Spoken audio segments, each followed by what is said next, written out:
Think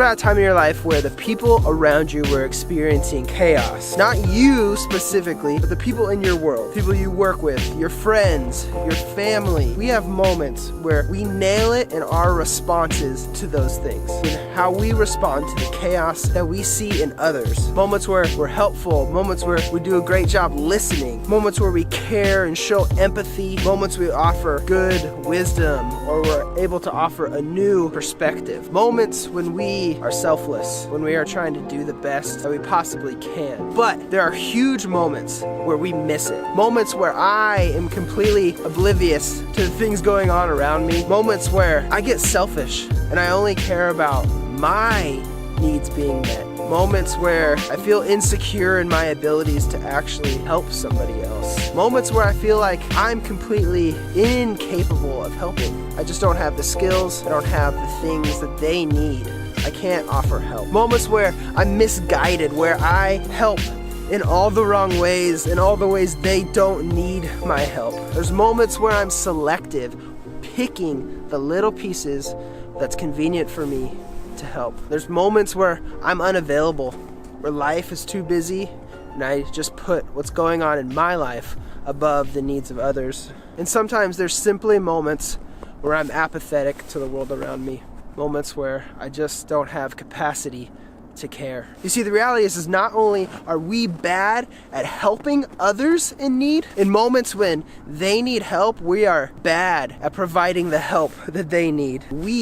When we are in a moment of chaos, we're pretty bad at asking for help. The reality is when help is needed the most, we ask for it the least. We tend to isolate ourselves. We tend to walk away from the situation. We tend to not seek and get help. It's really a terrible cycle. So helping is hard. Being a helper, being somebody that helps other people is hard. And because helping is hard, for me, it's hard for others.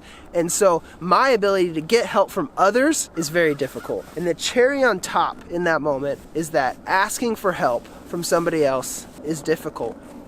We don't like to do it. Hebrews 10:23 says, "Let us hold unswervingly to the hope we profess, for he who promised is faithful." We have responsibility in the moments of chaos to draw near to God, with a sincere heart and in faith that bring us assurance. You and I have a responsibility to hold on to the hope that God has promised. But as we turn the page and we see verse 24, there's an and. And this and is huge. You know those moments where the and is key? The love and respect, the wash and dry, the listen and respond. The and here in Hebrews 10 is key. Hebrews 10 verse 24 says, "And let us consider how to stimulate one another to love and good deeds." We need to feel the weight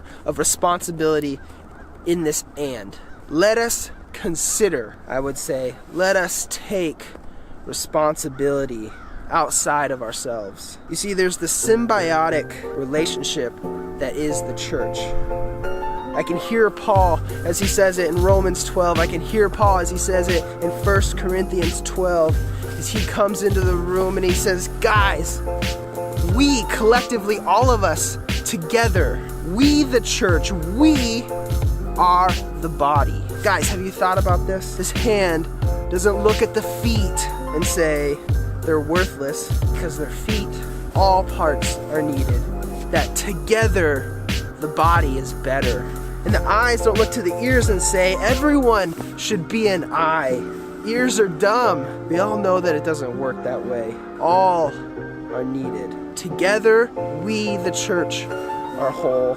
Separate, we are incomplete. The church, the body of Christ, us, we are just like the body. We, each member of the body, we need each other. Paul could see the breakdown in the human body and made the connection to us collectively. Our responsibility together. Each of us, each part of the body, each part of the church has a responsibility outside the me and and a responsibility to the collective, responsibility to the we. We have a responsibility to consider how we can spur one another on to greater love and into greater actions. So you go this week with love for one another, helping push humanity forward to greater love and greater action that impacts our world.